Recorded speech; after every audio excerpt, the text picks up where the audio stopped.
Paper 2016 May June P4.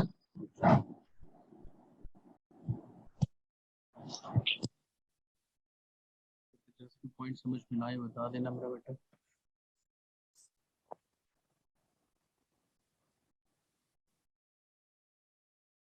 पहला question तुम्हारे पास again speed time graph, ये स्पीड का रेलेवेंट होता है। An object moving in a straight line at constant speed, एक ऑब्जेक्ट स्ट्रेट लाइन में कांस्टेंट स्पीड के साथ मूव कर रहा है, लाइक मैग्नीट्यूड उसका कांस्टेंट है और यहाँ पे डायरेक्शन भी कांस्टेंट होगी क्योंकि डायरेक्शन भी बता दी कि ऑब्जेक्ट जो मूव कर रहे हैं वो स्ट्रेट लाइन में मूव कर रहे हैं। A force is applied to the object, जब आपने फोर्स अप्लाई की, state the possible change in the motion of the object. तो जब आप उस पर फोर्स अप्लाई करते हैं तो क्या पॉसिबल केसेस हो सकते हैं? डेफिनेटली जब फोर्स अप्लाई करेंगे तो ऑब्जेक्ट में एक्सेलरेशन प्रोड्यूस होगा। एक्सेलरेशन प्रोड्यूस होने के रीजन दो हो सकती है। आप फोर्स लगाकर स्पीड को इंक्रीज भी कर सकते हैं, आप फोर्स लगाकर स्पीड को डिक्रीज भी कर सकते हैं। दोनों केसेस में जब चेंज आएगा तो एक्सेलरेशन प्रोड्यूस होगा, एक तो पॉसिबिलिटी है। दूसरी यही कि आप फोर्स लगाकर ऑब्जेक्ट की जो मोशन, डायरेक्शन ऑफ मोशन है उसको भी चेंज कर सकते हैं। तो हमारे पास इसका जो पॉसिबल आंसर बनेगा, हम लिखेंगे the object accelerates,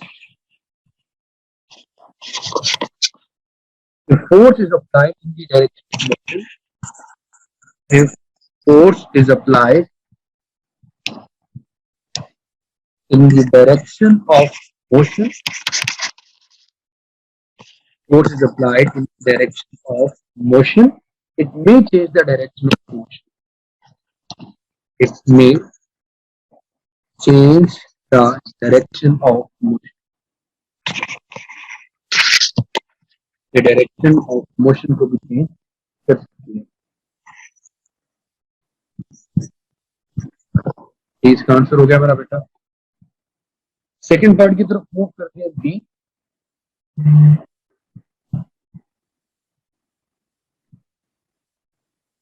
Figure 1.1 shows a sky taking part in a speed competition. The winner of the competition has the highest average speed over 100-meter section in the diagram. Starting point भी given है, ending point भी given है, total distance to travel करना है वो आपके पास 100 metre है। The sky starts from rest, means इसकी जो initial velocity है वो आपके पास 0 होगी और इसका acceleration आपके पास constant है। It reaches a speed of 60 meter per second in 16 seconds. इसका मतलब हमें जो फाइनल स्पीड है वो भी गिवन है कि इतनी स्पीड तक वो 16 सेकंड में पहुंचता है। फाइनल स्पीड 60 मीटर और जो है सॉरी 60 मीटर पर सेकंड और टाइम हमारे पास 16 सेकंड है। We need to calculate the acceleration, formula use करेंगे, सारी चीजें तो गिवन है। फिर डायग्राम देखेंगे, घबरा ज्यादा पता नहीं क्या इसलिए एक्सेलरेशन क्या होगा बेटा, final velocity minus initial velocity divided by time. तो फाइनल हमारे पास 60 है, इनिशियल 0 है, टाइम हमारे पास 16 है। तो 60 को 16 पे डिवाइड करें तो आंसर आएगा आपके पास 3.75। इसको मेरे बेटे हम लिख सकते हैं 3.8 मीटर पर सेकंड स्क्वायर। जी क्लियर है मेरा बेटा ये?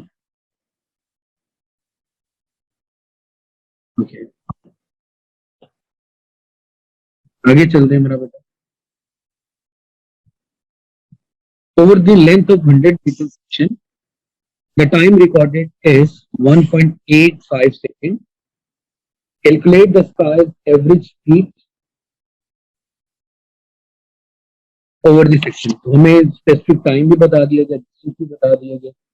एवरेज स्पीड के लिए हम फॉर्मूला यूज करें, average speed is equivalent to total distance divided by total time, total distance divided by total time। तो टोटल डिस्टेंस हमारे पास यहाँ पे 100 है, टोटल टाइम हमारे पास 1.85 है। तो आंसर हमारे पास बनेगा हमारा बेटा 54.1 मीटर पर।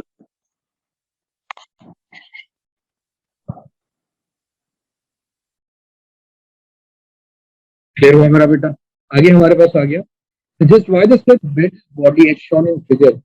जब वो जैसे कि आप गाड़ी पे या बाइक पे तेज जाते हुए अपनी बॉडी को बेंड कर लेते हैं, उसमें नॉर्मल सी रीजन यही आती है कि हम फ्रिक्शन को कम करना चाहते हैं, रेजिस्टेंस या फ्रिक्शन को है रेजिस्टेंस जिसे हम कहते हैं कम से कम रखने की कोशिश करें।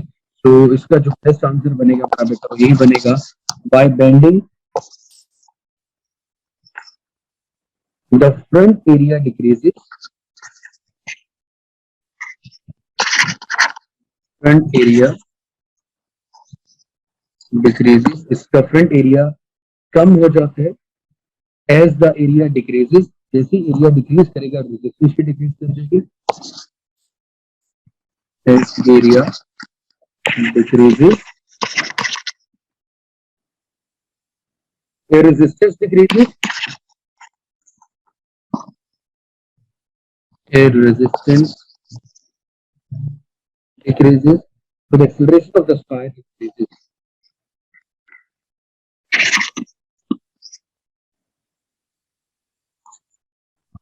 कांस्टेंट स्पीड ना, तो जो स्पीड में चेंज आएगा, जितना ज्यादा चेंज आएगा उतनी ज्यादा एक्सेलरेशन प्रोड्यूस होगी। ये लिख सकते हैं जो एक्सेलरेशन हमारा बेटा वो इंक्रीज करेगा। तो ये हमारा फर्स्ट क्वेश्चन था। आगे अगेन मोस्ट प्रोबेबली क्वेश्चन होता है मोमेंटम से रिलेटेड, ज्यादातर क्वेश्चन पूछे जाते हैं। Diagram shows a railway trucks on a track. Truck A of mass 6,000 kg is moving at 5 meters per second.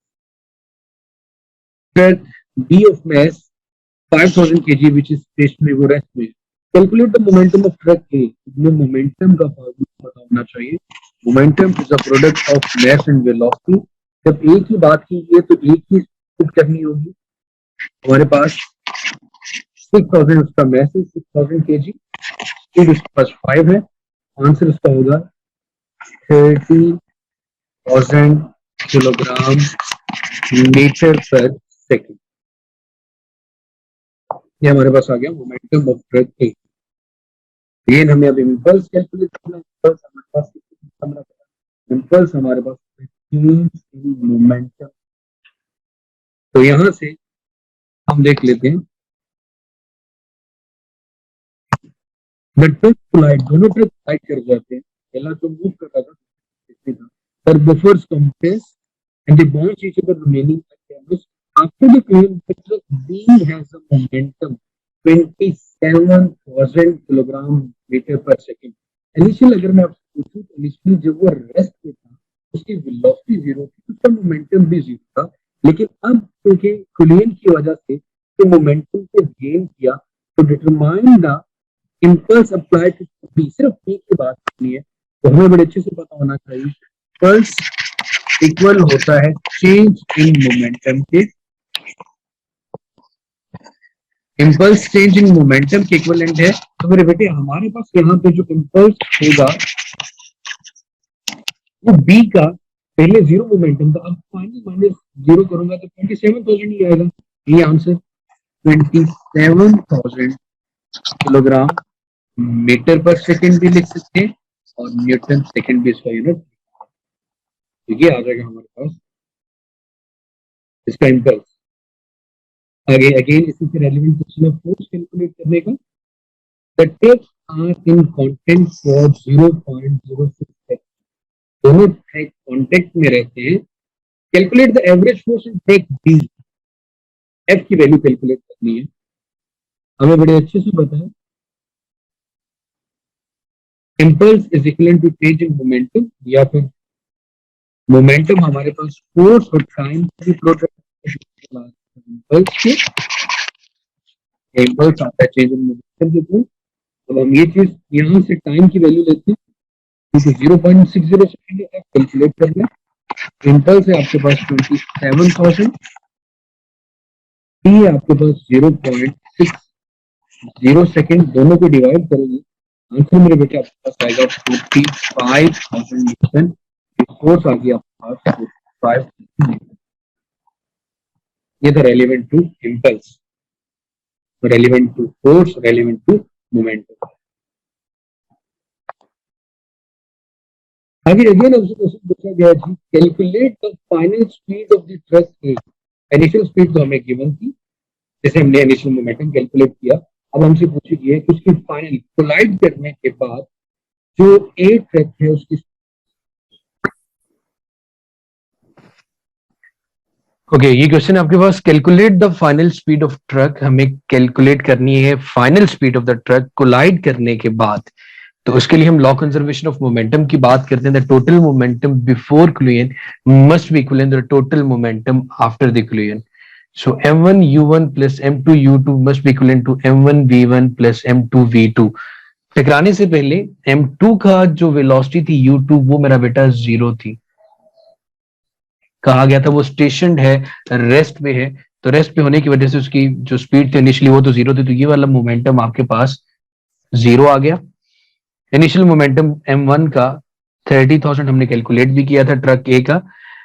Truck B का जो मोमेंटम था वो 27,000 था, वो भी हमारे पास आ गया। लेकिन ट्रक ए की जो फाइनल स्पीड थी टकराने के बाद वो हमें नहीं पता थी, वो हमें कैलकुलेट करनी थी, तो वो हमारे पास आ गई। अब इस फॉर्मूला से 30,000 में से 27,000 को सब्ट्रैक्ट किया और 6,000 के साथ डिवाइड किया, तो हमारे पास आंसर इसका आएगा 0.50 मीटर पर second.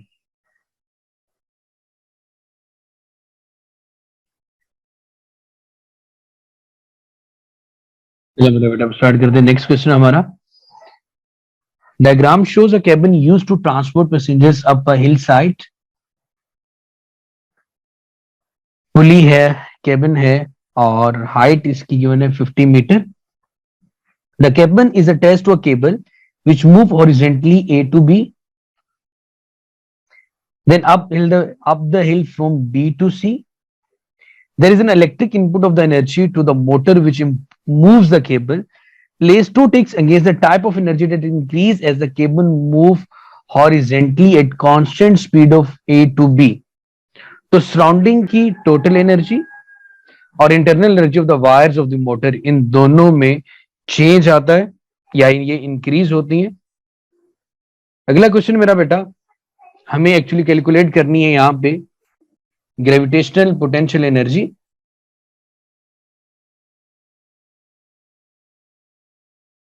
The cabin and passengers have a total mass 800 kg. The vertical distance between B and C is 50 meter, like height भी given है। Calculate the increase of gravitational potential energy। जब height की तरफ जाएगा तो potential energy तो gain करेगा। So हमारे पास change of gravitational potential energy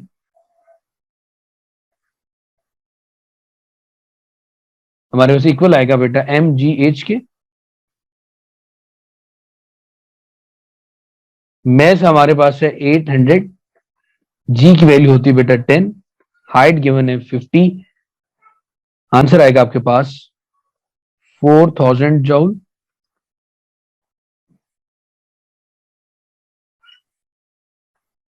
ये आ गई हमारे पास energy. Increase in potential energy, increase in energy भी कैसे हमसे पूछी यही की है। आगे मेरा बेटा, द केबल देन डिसेंड्स, नीचे की तरफ आ रही है सी टू बी वापसी पे। The weight of the cabin pulls the cable which rotates the motor. The electric motor acts as a generator when rotated in this way. To explain the environmental and economic benefits of this arrangement, कि जब वो वापस आएगी motor rotate होगी, motor से electricity भी पैदा कर सकते हैं।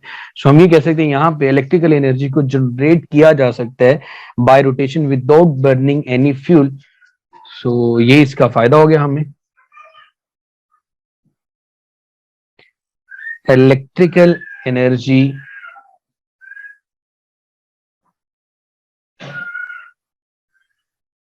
generated by rotation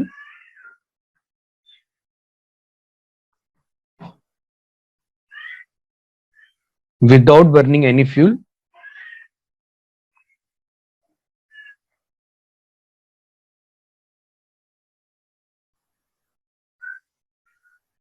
दूसरा हमारे पास एक electricity is produce without polluting the environment, only initial cost is needed then it is almost free. कि शुरू में तो आप सिर्फ और सिर्फ जो इन्वेस्टमेंट करोगे वही होगी, और इसमें किसी किस्म का कोई फ्यूल बर्न नहीं हो रहा, तो कोई किस्म की पोल्यूशन भी नहीं होगी। So electricity is produced without polluting the environment.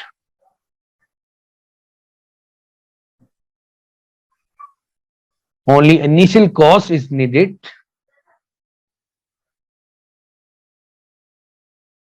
Only initial cost is needed. Then it is almost free.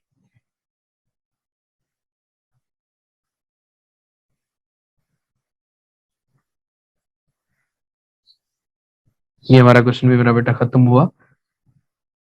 Next हमारे पास आ रहा है मेरा बेटे, इसी से रेलिवेंट इस तरह का क्वेश्चन, प्रेशर कैलकुलेट करना हमें। Archaeologist investigating a shipwreck and discovers a wooden box on the seabed.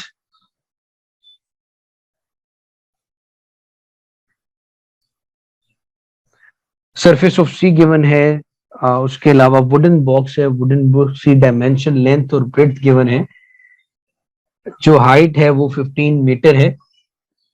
The pressure of the on the lid of the box due to sea water हमें अगर कैलकुलेट करना है तो हमें density of the sea water given है 1020, dimension of the lid of the box are 1.2 metre by 0.80 metre, atmospheric pressure है 1.0 into 10⁵, lid 15 metre है।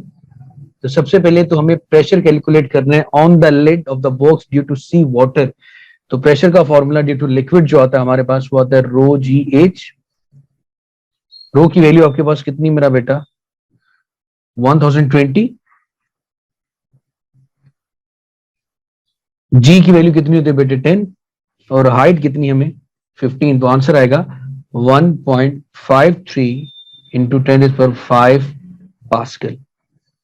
The total pressure on the lid हमें कैलकुलेट करना है, तो टोटल में एटमॉस्फेरिक प्रेशर भी आ जाएगा, ये वाला प्रेशर भी आ जाएगा, दोनों को ऐड कर देते हैं। So total pressure will be equivalent to 1.53 into 10⁵ pascal, ये भी हमने जो कैलकुलेट किया, plus atmospheric pressure 1.0 into 10⁵ pascal, दोनों को ऐड करें तो आंसर क्या आएगा बेटे 2.53 into 10⁵ पास्कल। ये आ गया मेरा बेटा हमारे पास total pressure of the lid. जी बेटे, total pressure on the lid भी आ गया। आगे देखते हैं मेरे बेटे, the downward force that the total pressure produces on the lid. हमें फोर्स की वैल्यू कैलकुलेट करनी है, प्रेशर हमने कैलकुलेट कर लिया है, तो हम फार्मूला यूज करेंगे pressure is equal to force per unit area. F calculate करने हैं, so it is the product of pressure and area. Pressure हमारे पास टोटल आया 25300, 10⁻³ को लिख सकते हैं, इनटू एरिया कैलकुलेट करने के लिए डायमेंशन को मल्टीप्लाई करेंगे 1.2 इंटू 0.8, तो प्रेशर आएगा मेरा बेटा आपके पास 240,000 न्यूटन। आगे मेरा बेटा, the force needed to open the lid is not equal to the value calculated, suggest 2 reason for this. Weight of the liquid was ignored, weight of the lid was ignored, मतलब exact नहीं आता। Drag of water while opening was ignored, हम बिल्कुल ideal condition में चीजें calculate कर रहे होते हैं। Drag of water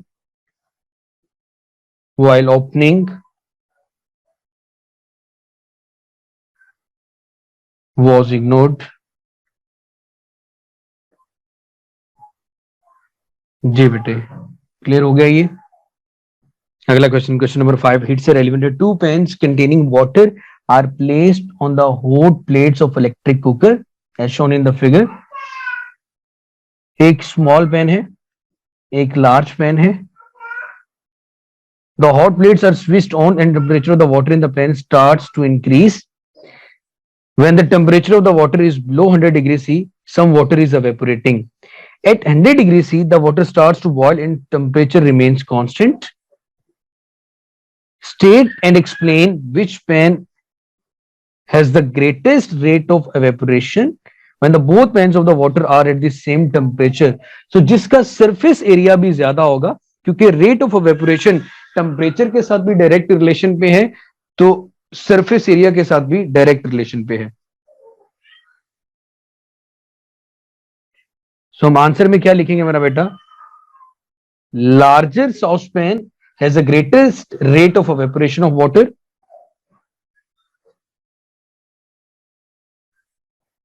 has the greatest rate of evaporation of water,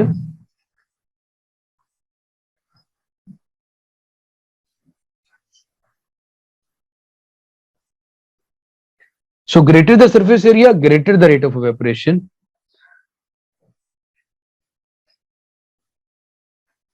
Greater the surface area,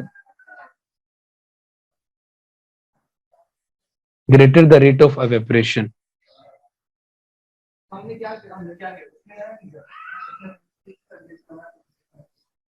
Greater the surface area, greater the rate of evaporation.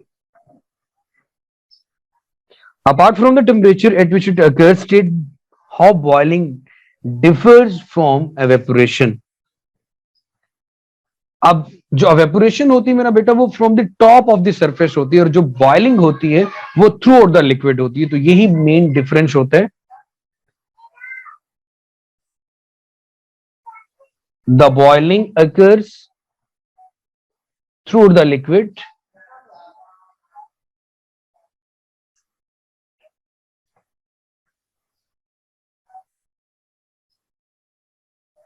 whereas the evaporation occurs from the top surface. The evaporation occurs from the top surface.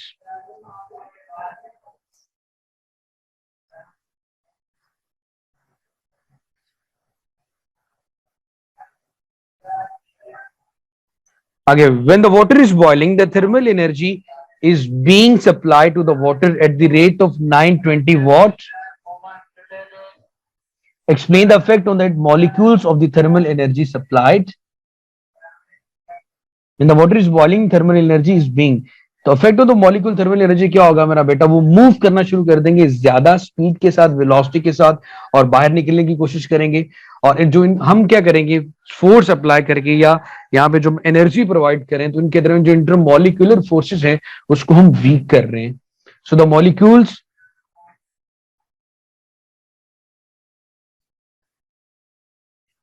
Move apart faster and escape.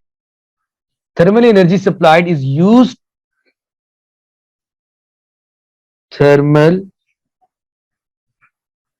energy supplied is used to overcome the intermolecular forces. Is used to overcome the intermolecular forces and break the water molecule bond. Break the water molecule bond. आगे मेरा बेटा, the specific heat of vaporization of the water is 2.3 into 10 raised power 6 kg joule per kg. Calculate the mass of the water boils away in 5 minutes. Calculate the mass. हमें mass calculate करना है। सबसे पहले तो हमें ये चीज पता होनी चाहिए, latent heat of fuel, the amount of energy required to raise the या to change the 1 kg of liquid into vapors at its melting point, sorry, at its boiling point. तो हमें यहाँ पे जितनी हीट एनर्जी रिक्वायर्ड होती है liquid को gaseous या वेपर स्टेट में लाने के लिए उसके मेल्टिंग पॉइंट पे, उसको हम लेटेंट हीट ऑफ वेपराइजेशन का नाम देते हैं। Latent heat of vaporization formula होता है, लेटेंट की लिख लेते हैं वी के लिए, vaporization energy, amount of energy Q भी लिख सकते हैं या एम ई भी लिख सकते हैं। एम हमें एम कैलकुलेट करना है, तो ये आएगा energy divided by latent heat of vaporization, ये हमारे पास है। अब हमें यहां से ये चीज देखनी है, एनर्जी कैसे कैलकुलेट करेंगे? पावर गिवन है, तो एनर्जी का फॉर्मूला मेरा बेटा पावर इनटू टाइम भी होता है, तो मैं इसको रिप्लेस कर देता हूं। Power into time divided by latent heat of vaporisation. Power हमें कितनी गिवन है? पावर हमें 920 गिवन है, टाइम हमें 5 मिनट गिवन है, तो 300 सेकंड आएगा। 5 इंटू 60 लिखूं तो डिवाइडेड बाय लेटेंट हीट हमारे पास कितनी है? 2.3 इंटू 10⁻⁶। तो मेरे बच्चे ये आंसर आपके पास आएगा 0.12 kg। ये था मेरा बेटा हमारा नेक्स्ट क्वेश्चन। यस, ये हमारे हो गए 5 क्वेश्चन। चलो इससे नेक्स्ट फिर हम इंशाल्लाह कल करेंगे, ठीक है? क्लियर है यहां तक? कंफ्यूजन तो नहीं, कोई मसला, कोई परेशानी? All clear? ओके बेटा, अल्लाह हाफिज।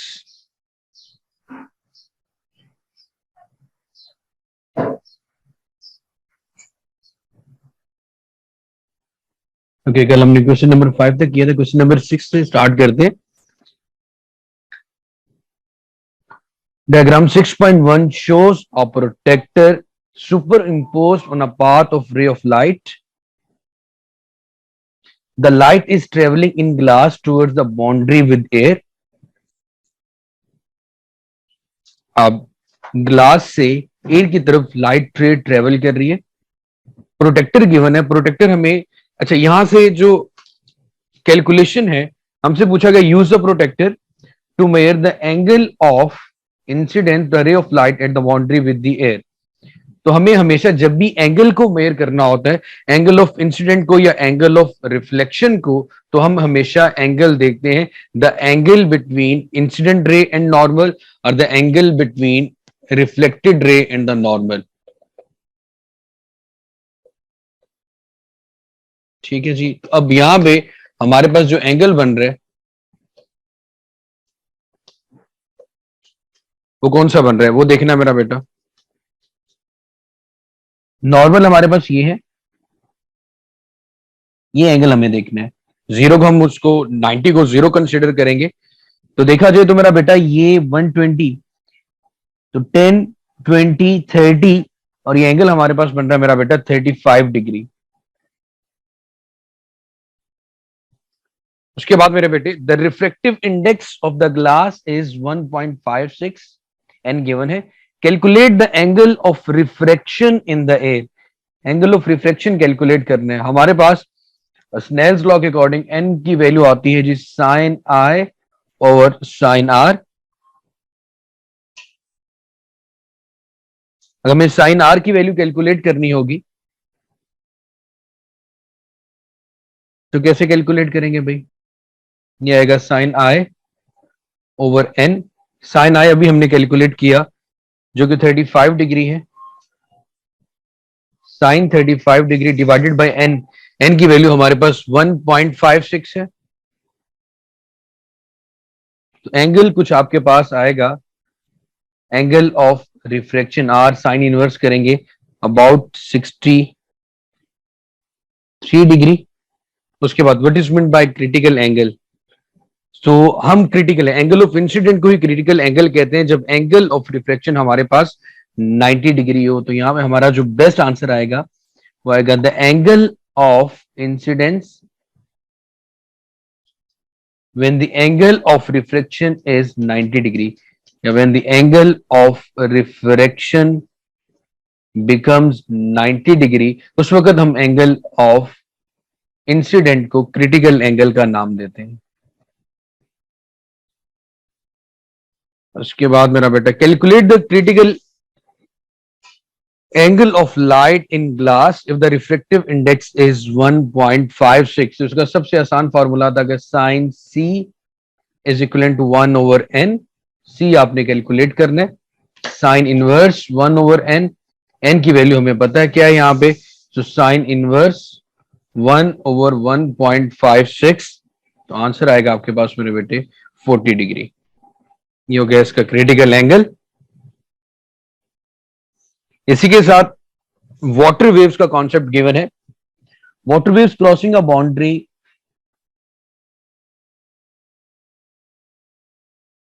From shallow to deep water. इसका मतलब इसकी स्पीड है वो शैलो से डीप वाटर में स्पीड इंक्रीज करती है। अगर स्पीड इंक्रीज करेगी तो वेवलेंथ भी इंक्रीज करेगी। वेलोसिटी का या स्पीड का जो डायरेक्ट रिलेशन है मेरा बेटा, वो किसके साथ है? वेवलेंथ के साथ। तो सबसे पहले तो आपसे ये पूछा गया, नेम द प्रोसेस। आपने प्रोसेस बताना है। That take place at the boundary between the shallow water and the deep water. तो जब शैलो से वो डीप वाटर में जाएगा तो किस चीज में चेंज आता है मेरा बेटा? स्पीड में चेंज आता है। और स्पीड में चेंज की वजह से अपने ओरिजिनल पाथ से थोड़ा सा डिफ्लेक्ट होता है, और उस प्रोसेस को हम रिफ्रैक्शन का नाम देते हैं। तो यहां पे जो प्रोसेस होगा मेरा बेटा, वो फिर रिफ्रैक्शन आएगा। उसके बाद आपने क्या करना जी? Tick one box corresponding to the property of the wave that is same in the shallow water as in the deep water. क्या चीज सेम रहती है मेरा बेटा? फ्रीक्वेंसी।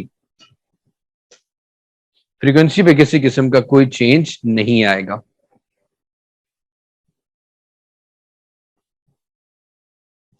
आगे जी, describe the use of X-rays in a security application.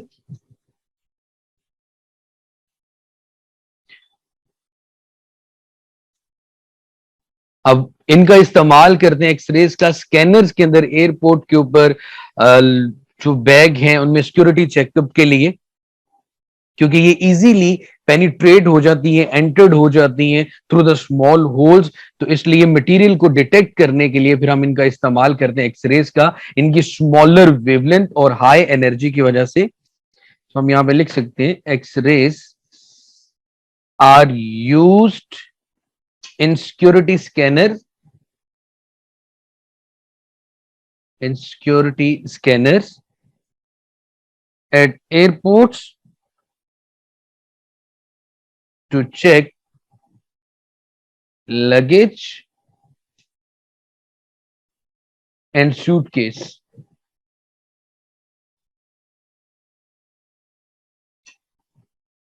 To check luggage and suitcases, they are so energetic, इनकी energy बहुत ज्यादा होती है और वेवलेंथ बहुत कम होती है, तो इजीली ये पेनिट्रेट कर सकती है मैनी मटेरियल, किसी भी मटेरियल के अंदर।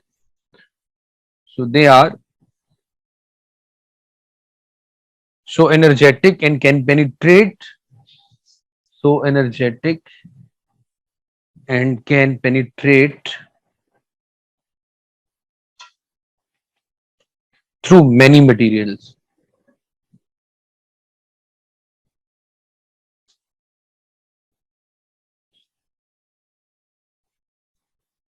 ये चीज का सिक्योरिटी का यूज एक्सरेज का।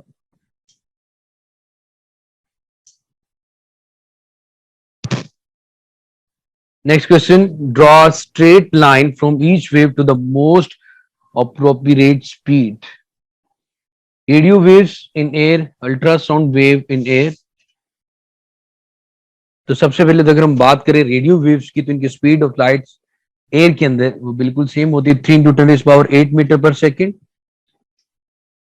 इसके साथ आ गया। एक्सरे की वैल्यू भी बिल्कुल सेम होगी। इलेक्ट्रोमैग्नेटिक वेव्स हैं दोनों, ये भी और ये भी। अल्ट्रासाउंड साउंड वेव्स की बात की गई तो इनकी स्पीड अबाउट 300 मीटर पर सेकेंड होती है।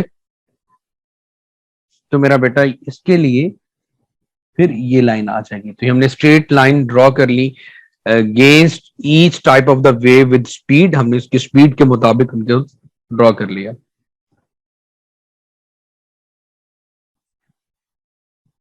आगे आपके सामने जी question number 8। Question number 8. Figure shows a coil wound around a steel bar that is initially unmagnetized. An appropriate power supply can be connected between the terminals A and B. No other apparatus is available. Describe how the steel bar can be magnetized and how the steel bar can be demagnetized. तो अगर आप इसको DC से connect कर देते हैं तो terminal, तो उसको आप क्या कर रहे हैं मेरा बेटा? कनेक्ट करना डीसी सप्लाई से, हम उसको मैग्नेटाइज कर रहे हैं, एक कांस्टेंट मैग्नेटिक फील्ड अप्लाई कर रहे हैं। ऑल्टरनेटिंग करंट पास करें तो वो डीमैग्नेटाइज हो जाएगा क्योंकि करंट कम होगा, और डीसी करंट देंगे तो ये मैग्नेटाइज हो जाएगा। So connect DC supply to terminals, DC supply to terminals and switch on circuit and switch on circuit.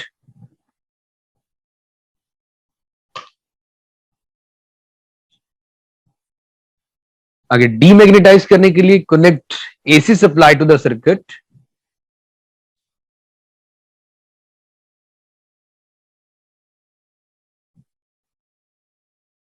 Connect AC supply to the circuit and withdraw the rod slowly. The rod slowly by keeping in east-west direction. बिल्कुल opposite direction में, क्योंकि आपके पास magnetic field की direction north to south होती है। हम इसको demagnetise कर रहे हैं, तो उससे बिल्कुल ऑपोजिट डायरेक्शन में जाएंगे। ये आ गया इससे। आगे जो क्वेश्चन आपके सामने गिवन है, ये डायग्राम आपके पास ट्रांसफार्मर की है, जिसको प्राइमरी कॉइल में 240 वोल्टेज की सप्लाई गिवन है और इसमें नंबर ऑफ टर्न्स भी ज्यादा है। सेकेंडरी में नंबर ऑफ टर्न्स कम है। इसका मतलब ये ट्रांसफार्मर हमारे सामने है, ये स्टेप डाउन ट्रांसफार्मर है। 240 voltage main supply is connected to a primary coil P. The voltage across the secondary coil is 12 volt. A lamp in series with 3 ampere connected to S. एक lamp भी आपने connect किया हुआ है। A number of turns in the coil of the transformer is not shown accurately. ठीक है जी, number of turns नहीं given है, तो predict with a suitable calculation whether the fuse blows when there is a current of 0.20 in the primary coil.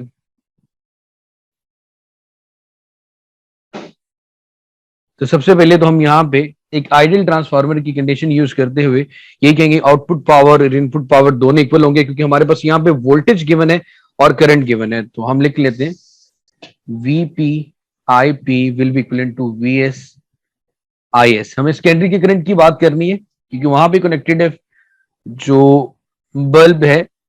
Is calculate करना है, तो Vp Ip divided by Vs will be equivalent to Is।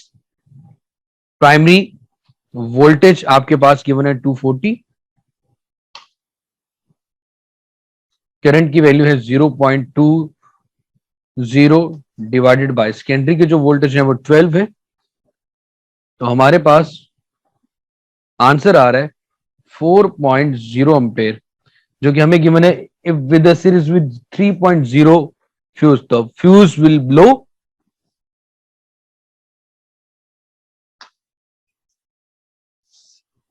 Fuse blow कर जाएगा, जल जाएगा, तो definitely फिर जो आपके पास बल्ब है वो ग्लो नहीं करेगा।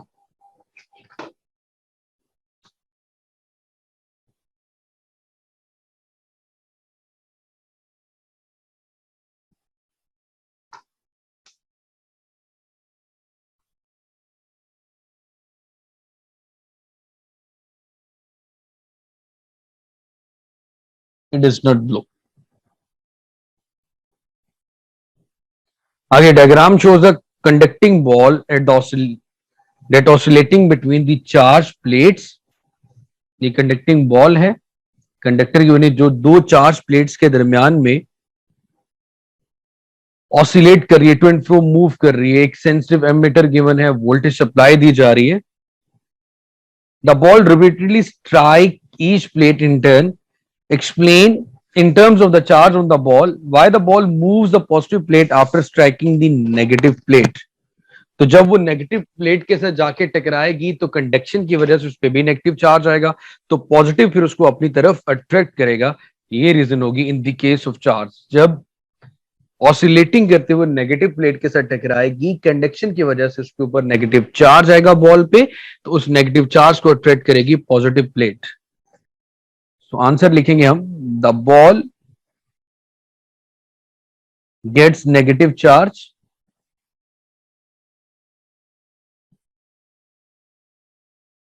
from the negatively charged plate, from the negatively charged plate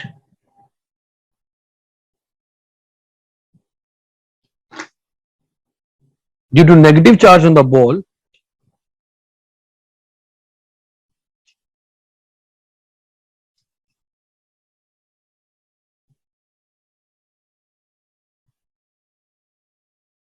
charge on the ball, it is attracted to the positively charged plate. It is attracted to the positively charged plate.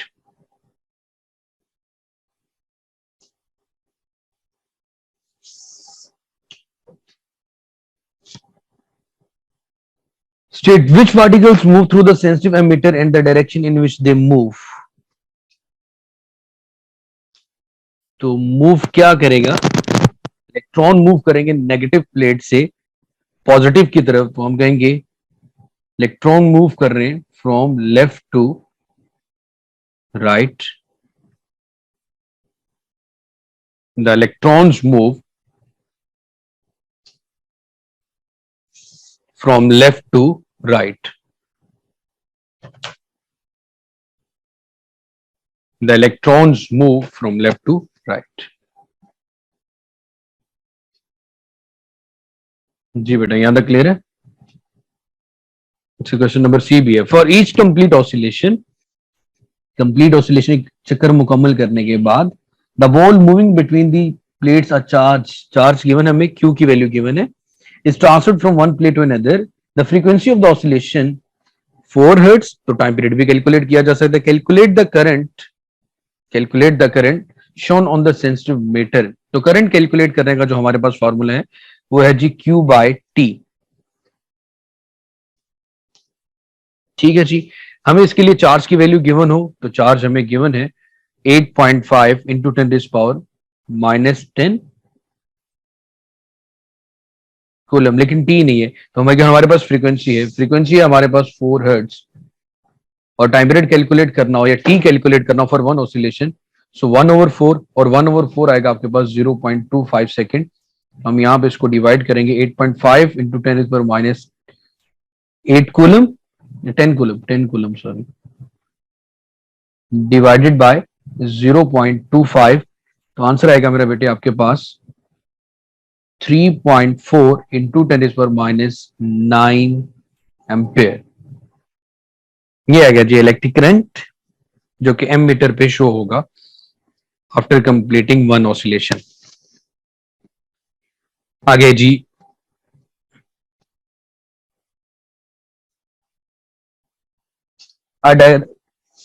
diagram shows a part of circuit of a hair dryer with a 240 voltage AC supply. 240 voltage AC supply जी. The switch can be in one of three positions: position A, position B, position C. Position A पे of है, position B पे लो heater है, position C पे high heater power है. अगर हम parallel की बात करें तो पैरेलल में वोल्टेज की वैल्यू होती है सेम. इसका मतलब यहां पे भी 240 वोल्टेज मिल रहे हैं इसको, यहां पे भी 2, लेकिन यहां पे 2 X और Y दो रेजिस्टर हैं. इसका मतलब यहां पे इन दोनों के दरमियान में देखते हैं वोल्टेज डिवाइड हो रहे हैं. आगे क्या बताया जा रहा है, all three heaters XYZ have a power of 1000 what.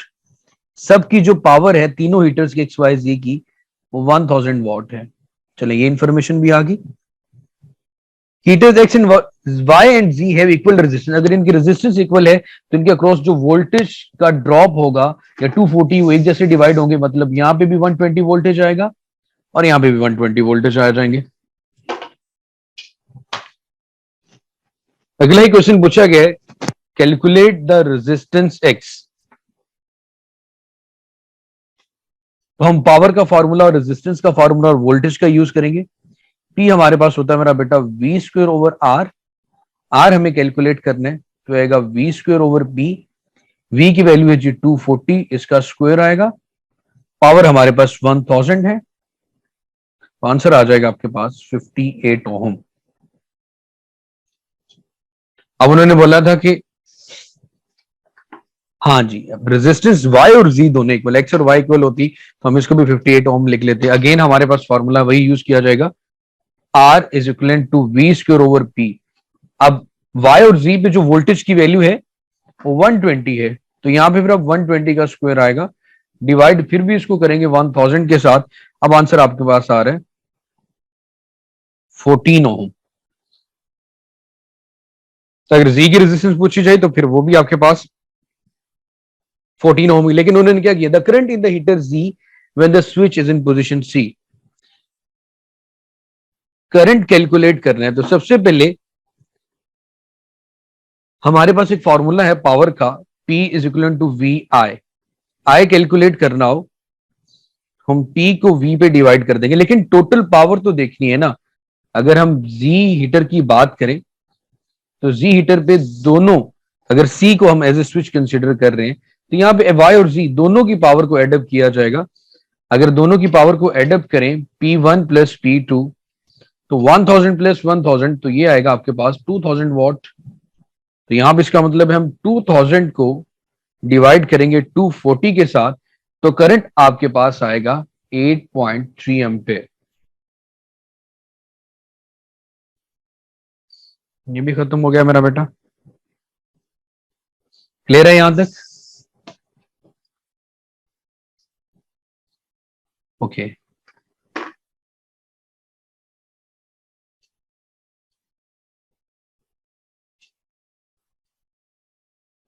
आगे जी, radon 220 is the radioactive isotope.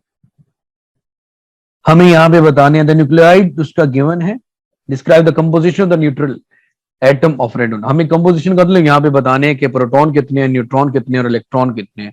तो ये जो नीचे वाला नंबर होता है, अगर इन जनरल देखा जाए किसी भी एलिमेंट को, तो जी से मतलब एटॉमिक नंबर का मतलब नंबर ऑफ इलेक्ट्रॉन्स या नंबर ऑफ प्रोटॉन्स। तो इसका मतलब ये हुआ कि जो 86 है ये प्रोटॉन है इस न्यूक्लियस में, 86 प्रोटॉन्स इन न्यूक्लियस, और 86 ही आपके पास मेरा बेटा क्या है, electrons in outer shell. Proton की जो पोजीशन है मेरा बेटा न्यूक्लियस होती है, इलेक्ट्रॉन की पोजीशन होती है ऑर्बिट्स।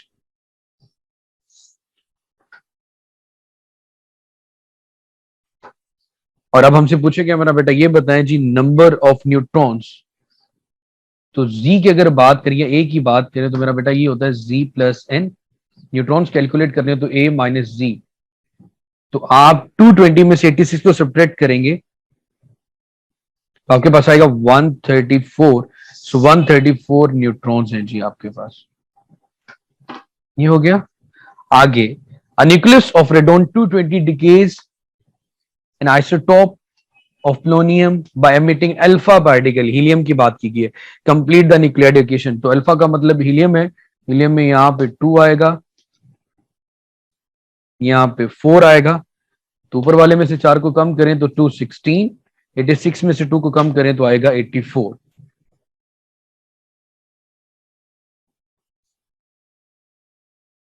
क्लियर मेरा बेटा? आगे नंबर ऑफ काउंट्स गिवन है 720 counts per second. The half life of the radon is 55 seconds. Calculate the reading after 220 seconds. Ignore the background radiation. तो सबसे पहले काउंट्स पर सेकेंड और टाइम 720 काउंट्स हैं जब टाइम की वैल्यू बिल्कुल 0 थी, इनिशियली हम बात करते हैं। फिर उसके बाद अगर हम इसका हाफ करें, the half life of the radon is like about 360। वहां पे हमारे पास टाइम था 55 सेकेंड। मजीद हाफ करें 180 तो टाइम का डबल करते जाएं तो ये आएगा 110। यहां पे इसका हाफ करें तो 90, ये आएगा 165। इसका हाफ करें 45 तो ये आएगा आपके पास 220। ये तो मैंने टेबल से बना लिया ना, वैसे भी आप कैलकुलेट कर सकते हैं। हमें सबसे पहले नंबर ऑफ लाइफ्स के बारे में बात करनी होती है। जब हमें कैलकुलेट करनी हो, कैलकुलेट द रीडिंग, मतलब एन की वैल्यू कैलकुलेट करनी है, हम करते थे N naught divided by 2 raise to power N. ऐसे था मेरा बेटा, एन कैलकुलेट करने के लिए elapsed time divided by half life.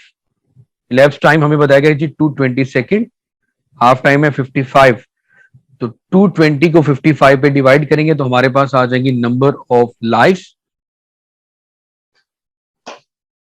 220 divided by 55, answer आएगा 4। n इज इक्वल, ओरिजिनल कितना था, 720 का काउंट था, 2 की पावर 4 का मतलब 16, 720 को 16 पे डिवाइड करेंगे तो आंसर अगेन यहाँ पे कितना आ रहा है, यहाँ पे भी मेरा बेटा 45 आ रहा है, और इस तरीके से भी आंसर कितना आ रहा है आपके पास 45 के, और रिमेनिंग काउंट्स कितने रह जाएंगे 45।